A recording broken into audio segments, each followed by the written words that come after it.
everybody, it's Rob Brown here, host of the Accounting Influencers podcast, and we're doing a series of videos with Shorts accountants and one of their clients, Andrew Mills, who owns T. Allen Engineering.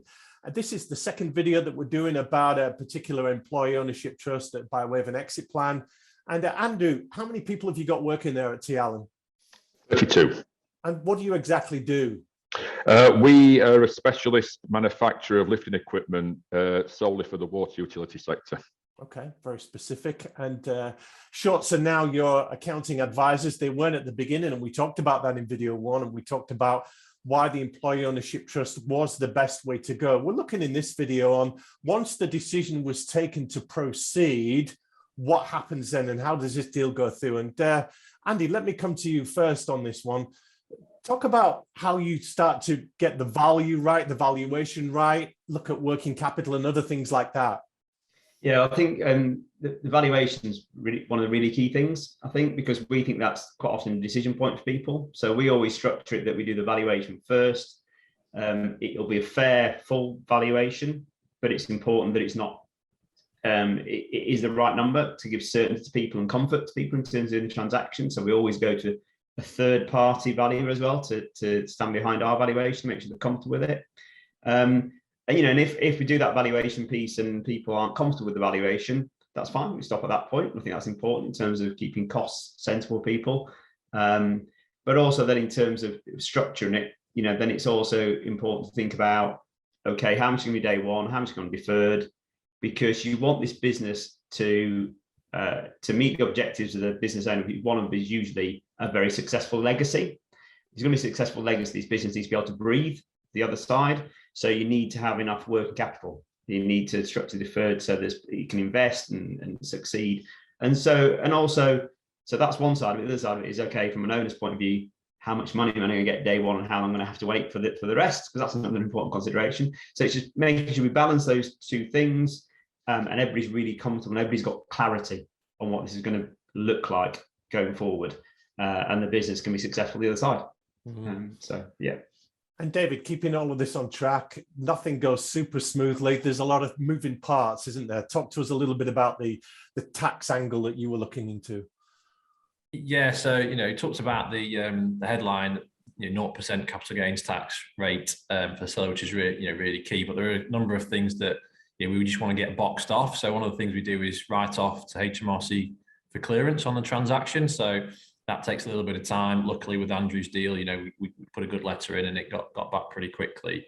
But I guess throughout the project, our role in the tax side of things is to help Andrew understand what's going on. And he talks about all those questions and stuff, and that's really important that that our clients know what's going on. So we love it when Andrew asks all the questions. It's really good for us to explain that. And we just want to make sure that he himself and his wife and the key people in the management team and the rest of the business know what's going on and what it means for them. So well, all the employees have to be incentivized, don't they?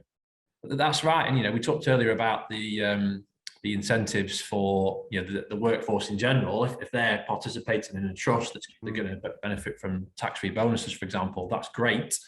But Andrew's got a next level management team that are really key to the business. So it's really important that those people are also incentivized and further incentivized so that they've got a bit more kind of skin in the game or incentives really for down the line. So that's where this thing called share options, such as an EMI scheme, can be really powerful. It gives them that kind of that real key management team. It gives them something to aim for down the line that's not just the same as everybody else is going to get. So that was really powerful in this case. Talk to us about EMI. What does that mean, David, for the lay people watching? Yes, it's Enterprise Management Incentive Scheme. There you go. That's the definition, EMI. Yes. What it is effectively, it's a promise of a share in the business in the future if certain conditions are met. Right. There's lots of different conditions you can have, but in general, that's what it is. It's a promise of a share in the future without actually giving someone a share today. And what it does is effectively allows someone to aim for the future to try and grow the business, get a share in the business at some point, and then hopefully exit to benefit from some money when they're selling those shares. Yes, and Andrew, this is your baby. You've built it up over many years. Once you took the decision to proceed with this, how would you describe the process going through to completion of the deal? Yeah, it was I wouldn't say long. I think when we got involved with the trade sale and we got quite a way through the process, the due diligence part of that was really heavy, but that was very thin with the EOT. But yeah, it just needed all bringing together with everything that the guys at Shorts did for me, project managing it, I guess, you know, and then also making sure all the compliance angles were right. But yeah, it's everything that needed doing got done promptly. I can't really. The process was. There was a lot when the legal guys got involved. I won't lie to you. It sort of then got a little bit heavy on the emails and paperwork, you know. But yeah, everything was done.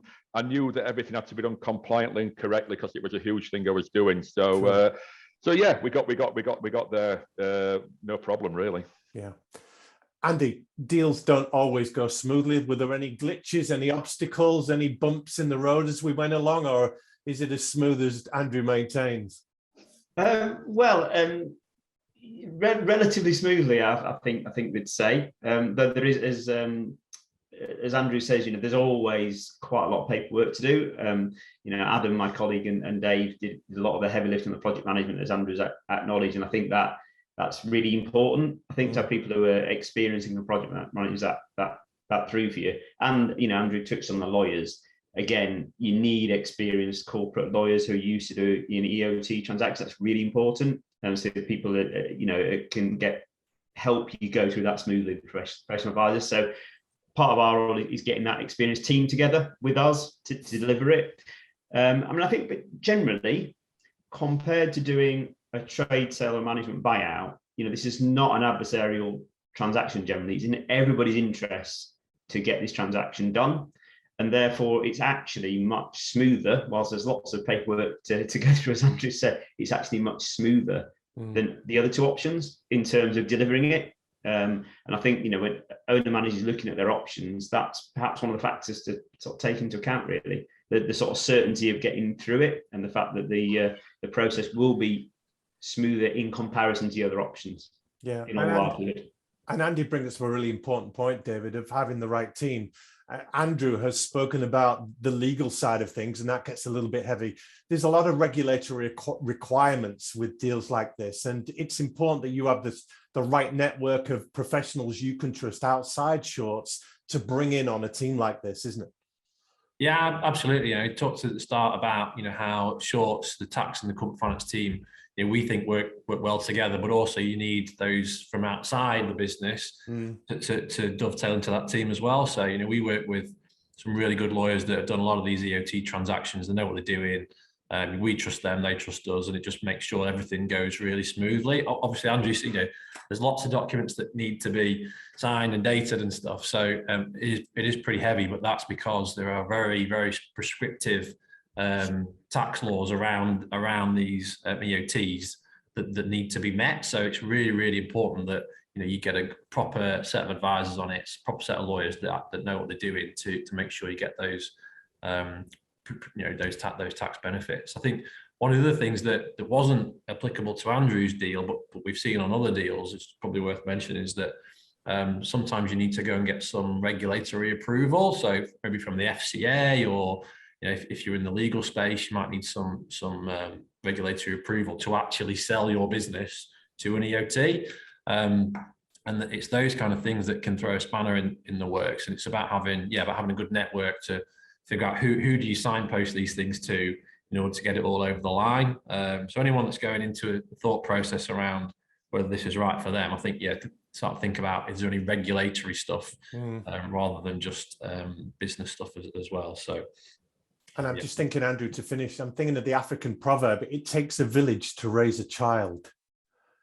Everyone's involved. There are so many different moving parts, so many personnel that you wouldn't have had a clue about when you first dipped your toes into this.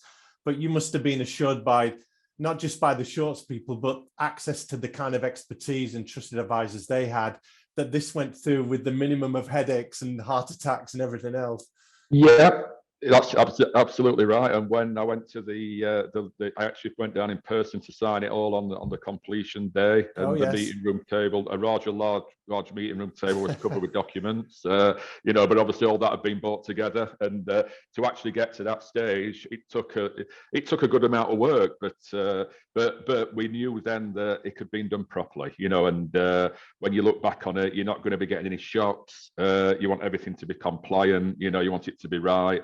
And yeah, it did take some bringing together, but as Andy said earlier, having been involved in a trade sale that unfortunately didn't quite pan out, it was a lot more painless than that, you know. So I think whichever way you're going to dispose of your business, there's going to be an element of what we went through with the EOT, definitely, you know, all the legal side, etc., etc. Of course. And as we come to a close with this second video on going through the deal and bringing it to its conclusion, Andy, David, anything you'd like to add about questions that people watching might have around this?